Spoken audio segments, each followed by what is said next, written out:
মনিরুদ্দিন ভাই একটু মায়ের কথা বলবেন। মা কি দয়ার জিনিস রে, মা কি মায়ার জিনিস গো। মা তার সন্তানকে কত ভালোবাসে রে ভাইজান। আপনাদের তো লম্বা লম্বা দুটি ঠ্যাং আছে, আপনাদের তো লম্বা লম্বা দুটি হাত আছে, আপনারা তো মানুষের বাড়ি মজুরি খেটে খেতে পারেন, কিন্তু আপনারা আমাকে বারবার দরখাস্ত করেছেন। এই কথাগুলি আমি প্রায় জলসাতে বলি, আজকে আমাকে বলার জন্য দরখাস্ত করা হয়েছে। তাই আমি বলি বন্ধু, মা তার সন্তানকে কত ভালোবাসে, মা তার ছেলে মেয়েকে কত ভালোবাসে। ভাই গো, মায়ের সমান দয়া মায়ার জিনিস আল্লাহর আকাশের নিচে জমিনের উপরে আর নাই। একবার বলুন লা ইলাহা ইল্লাল্লাহ, লা ইলাহা ইল্লাল্লাহ।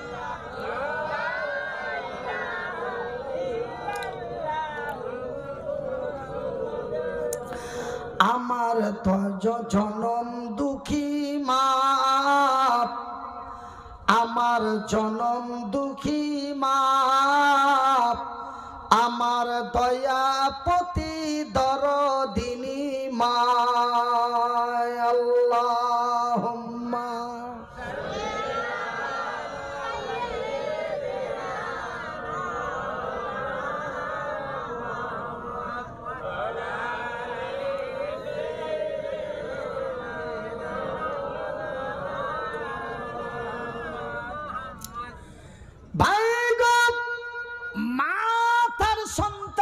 কত ভালোবাসে রে আপনারা জানেন না, কিন্তু আমি মনিরুদ্দিন তাহা জানি।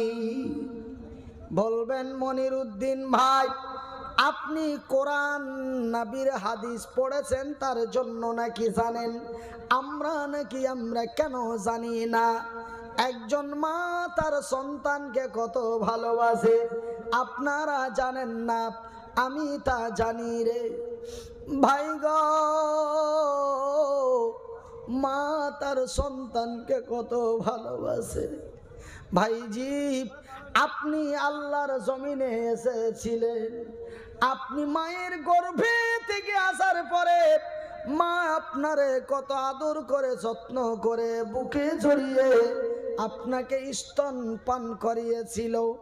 ভাই গো, শুধু তাই নয়, আপনি একদিন 2 দিন 1 মাস 2 মাস 6 মাস করে 8 মাস যখন হয়েছিল, আপনি আল্লাহর জমিনে টুকটুক করে বসে বসে আমার আল্লাহর দুনিয়া দেখেছেন।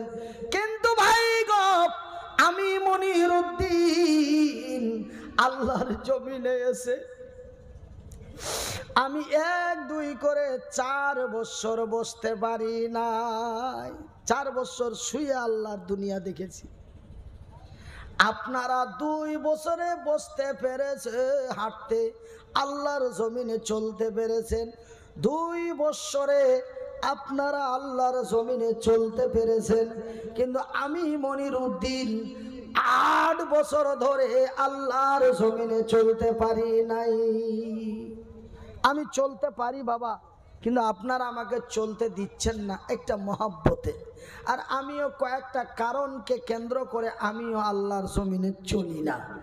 এক তো আপনারা চলতে দেন না, আর আমি চলি না। এখন ধরেন এখানে বালি কাদা কাঁচ খাম্বা, মানুষজন, ভিড় গ্যাঞ্জাম, এবার আমি হেঁটে আসবো, আমার চপ্পল জুতা দেওয়ার মতো সিস্টেম ক্ষমতা নাই। এবার এত দূর থেকে এত দূর, আপনি ওই বাড়িটা থেকে এখানে 1 মিনিটে পৌঁছাবেন, আমাকে হয়তো 5 মিনিট লাগবে। অনেক রকম কেন্দ্র করে আপনারা আমাকে হাঁটতে দেন না বা আমি হাঁটি না, আপনারা চলতে দেন না বা আমি চলি না, কিন্তু আমি চলতে পারি বাবা, জোরে বলি আলহামদুলিল্লাহ। তবে আপনারা আল্লাহর জমিনে চলতে পেরেছেন 2 বছরে, আমি আল্লাহর জমিনে চলতে পেরেছি 8 বছরে, জোরে বলুন সুবহানাল্লাহ। ভাইজান বন্ধুরে, মা তার সন্তানকে কত ভালোবাসে। আপনারা যখন মায়ের পেট থেকে এসেছিলেন, কি টকটকে ঝকঝকে টলটলে হাতগুলি এমন এমন করে লড়িয়েছিলেন, পাগুলি এমন এমন করে লড়িয়েছিলেন। মা আপনারে কত দেখে কত খুশি হয়েছিল, কিন্তু আমার মা আমাকে দেখেও খুশি হয়েছিল, বেজার হয় নাই। ভাই গো, আমার বড় শাশি এই কথাগুলি আপনারা আমাকে বারবার করে বলতে বলেন, কে জানি শুনলে কেমন মনে হয়। তবে আমি এই কথাগুলি আরো একটু মনের আবেগ দিয়ে বলি, যেন আল্লাহর জমিনে আমার মাগুলি কষ্ট না পায়। ভাইজান, আমার বড় শাশি আমাকে বলছিল, মনির রে, তুই মানুষ না কোনো জন্তু বুঝতে পারা যাচ্ছিল না, নারী ভুড়ির সঙ্গে তুই এতটুকুন হয়েছিলি, শুধু তোর চোখ দুটি দেখে বোঝা যাচ্ছিল এটা মানুষ, আর না হলে মনে হচ্ছিল এটা একটা গোস্তের টুকরো। মা কত দয়ার জিনিস, মা কত মায়ার জিনিস। এমন একটি গোস্তর টুকরোর মতো সন্তান থাকে, মা যদি ইচ্ছে করতো, মা যদি মনে চাইতো, এমন ছেলে লালন পালন করে লাভটা কি হবে? এই বলে মা আমার নাড়ি ভুড়ির সঙ্গে ভাঙা হাড়িতে করে পানির মধ্যে ফেলে দিতে পারত, কথা ঠিক কিনা বলেন বাবা? কিন্তু না রে না, আমার জনম দুঃখী দয়াপতি দরদিনী মা আমারে ফেলে দেয় নাই। ওই ছেঁড়া তেনা দিয়ে, ওই ছেঁড়া কাপড় দিয়ে মা সুন্দর করে গা গতরখানা মুছিয়ে আমারে টুপলাতে করে বুকের মধ্যে দিয়ে কত লালন পালন করে, গালে বুকে ঠোঁটে চুমু দিয়ে মা আমারে ভালোবেসে আগিলে মানুষের দ্বারে দ্বারে ভিক্ষা করে সাহায্যর সহযোগিতা করে মা 1-2 করে 14-15 বছর ধরে আল্লাহর নবীর মাদ্রাসায় লেখাপড়া করালেন। আল্লাহর দরবারে দোয়া দিয়ে বলেন, আল্লাহ আমার মুনিরের নিরাপত্তা করিও, আল্লাহ আমার মুনিরকে যেন কেউ কষ্ট না দেয়, আল্লাহ আমার মনির উদ্দিন যেন কোনো কষ্ট না পায়, আল্লাহ আমার মনির উদ্দিনকে তুমি দুধে ভাতে খাওয়াইও। এই বলে মা কত আদর যত্ন করে মানুষ করেছিল রে। মা এতটুকুন বাচ্চা, এতটুকুন খোকারে, মা এতটুকুন কচি কেউ বেখেয়াল করে ফেলে দেয় নাই। মা কি জনমের মতো আমারে লালন পালন করে এমন মানুষের কাছে ভিক্ষা চেয়েছে। ভাই গো, আমার জীবনের ইতিহাস, মা আমার জন্য মানুষের কাছে কিছু সাহায্যের হাত বাড়িয়েছে।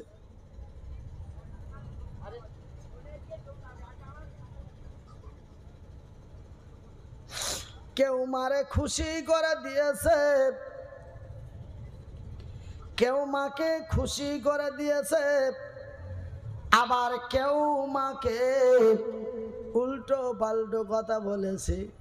মা বুকে ব্যথা নিয়ে, মা চোখে পানি নিয়ে ফিরে এসেছে। মনির উদ্দিন, তোর জন্য মানুষ না জানি কত কথা বলে। মানুষ বলে তোর ছেলে লেখাপড়া করে না, তোর ছেলের নাম দিয়ে নিয়ে যে তোরা খাস। মনির উদ্দিনের কলিজা ফেটে যায়, বুকটি যেন চিরে যায়। আমার আল্লাহ কি তোর কল্যাণ করবে না? আমি বলি মা, আমার আল্লাহ সত্য, আমার আল্লাহর কোরআন সত্য, আমার আল্লাহ সত্য, আমার আল্লাহর কোরআন সত্য, আমার নবী সত্য, আমার নবীর হাদিস সত্য। নবীর হাদিসের মধ্যে পাওয়া যায়, হাদিসটির নাম হলো সহিহ আল বুখারী। বুখারী শরীফের মধ্যে লেখা আছে, আমার দয়ার হাবিব বলেছেন, মা যদি সন্তান সন্ততির জন্য দোয়া করে, আমার আল্লাহ মায়ের হাতটা খালি ফিরায় না। জোরে জোরে আল্লাহু আকবার। নারায়ে তাকবীর, নারায়ে তাকবীর। আল ইসলাম জিন্দাবাদ, আল ইসলাম জিন্দাবাদ, আল কোরআন জিন্দাবাদ। আল কোরআনের আলো, আল কোরআনের আলো, আল হাদিসের আলো, আল হাদিসের আলো। মা বাবার দুশ্মন বলে পিটিয়ে সোজা করো, মা বাবার দুশ্মন পিটিয়ে সোজা করো। যারা মা বাবার সাথে বেয়াদবি করবে গ্রামবাসী তাকে পিটিয়ে দাও, আল্লাহ তোমার উপরে খুশি হবে। যে মা তোকে এত কষ্ট করে মানুষ করেছে, ইডিয়েট, তোর বইয়ের কথা শুনে মায়ের সঙ্গে বেয়াদবি করছে, খবরদার। আজকে আমরা তওবা করি, তওবা আস্তাগফিরুল্লাহ মিন কুল্লি যামবি ওয়া আতুবু ইলাই। আমরা মাতা পিতার সাথে এমন নোংরা ব্যবহার করব না, একবার জোরে বলি আমিন। আমরা মায়ের সাথে নেক ব্যবহার করব, একবার জোরে বলি আমিন। আমরা মা বাবাকে অত্যন্ত সম্মান ইজ্জত দিব, জোরে বলি আমিন। কেন আমার আল্লাহ তার পবিত্র কোরআন দ্বারাই ঘোষণা করে দিয়েছেন মা বাবাকে সম্মান ইজ্জত দেওয়ার জন্য। তো ভাইজান, এবার আমার মাকে বলি, মা তুমি আল্লাহর দরবারে দোয়া করবে। মা, আমার নবী বলেছেন মায়ের দোয়া কবুল হয়, বুখারীর হাদিস। তুমি দোয়া করে দিবে মা, আমি বড় কল্যাণ হয়ে যাব। বাজানে রে, এমনই জনম দুঃখী মা।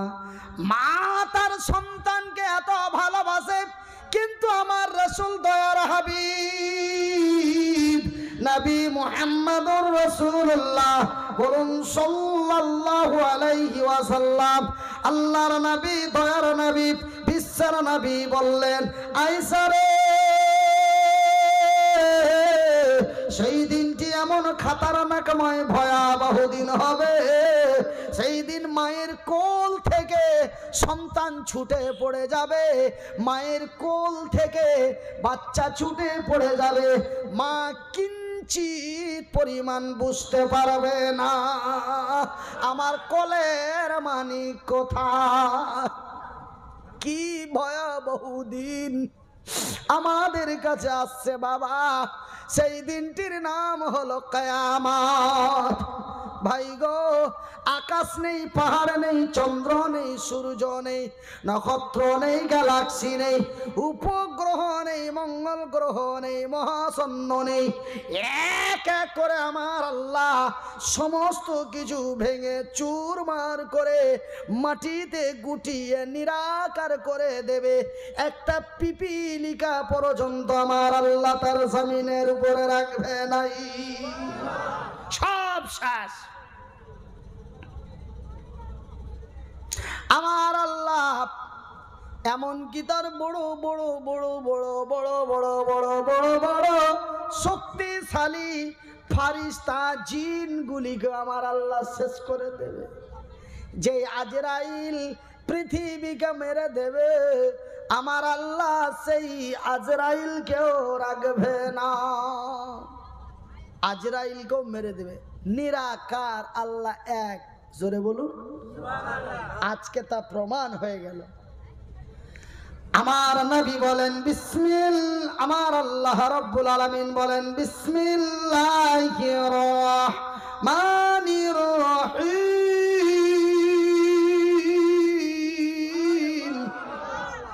আপনারা আমার সাথে পড়ার চেষ্টা করুন, কুল্লুহু ওয়াল্লাহু আহাদ আল্লাহুস সামাদ লাম ইয়ালিদ ওয়া লাম ইউলাদ ওয়া লাম ইয়াকুল লাহু কুফুয়ান আহাদ।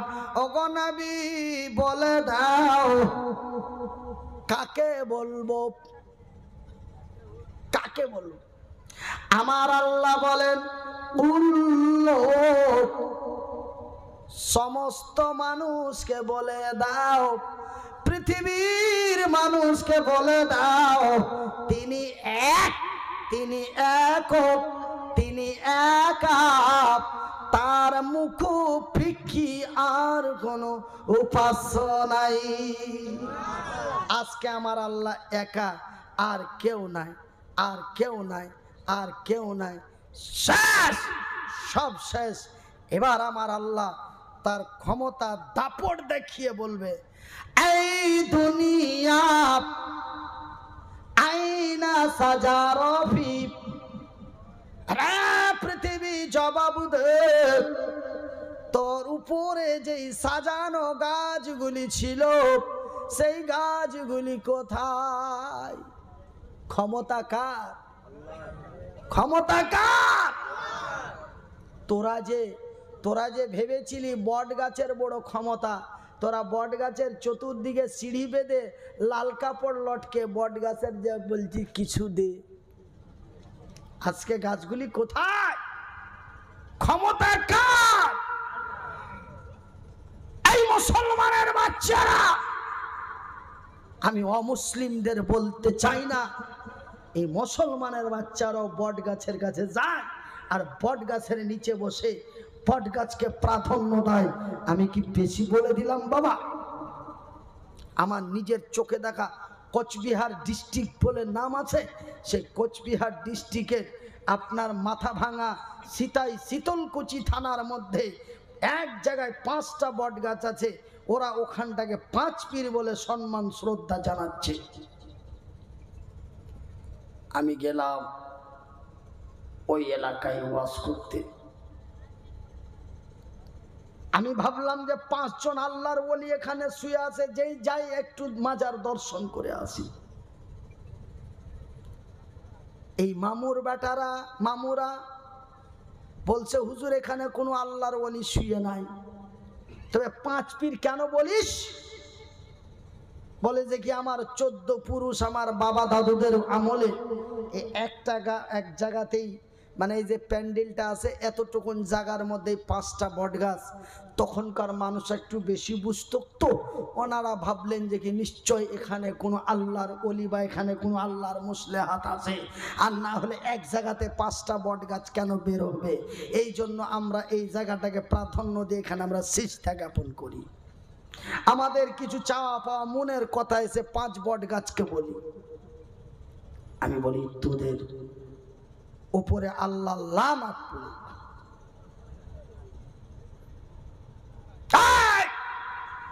আজকে আমার আল্লাহ বলছেন ক্ষমতা কার? এই দুনিয়া আইনা সাজারফি, হে পৃথিবী জবাব দে,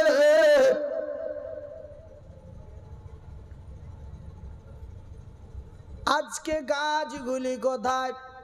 সেই দিন কঠিন কিয়ামতের দিন এই জমিন আমার আল্লাহর দরবারে জবাব দিতে পারবে না।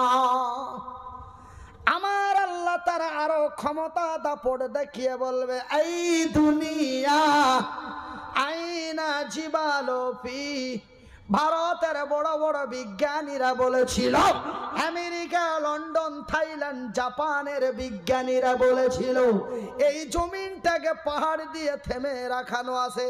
এই জমিনটা যদি পাহাড় দিয়ে থামা না যেত তবে জমিনটা এমন টালমাটাল করতো।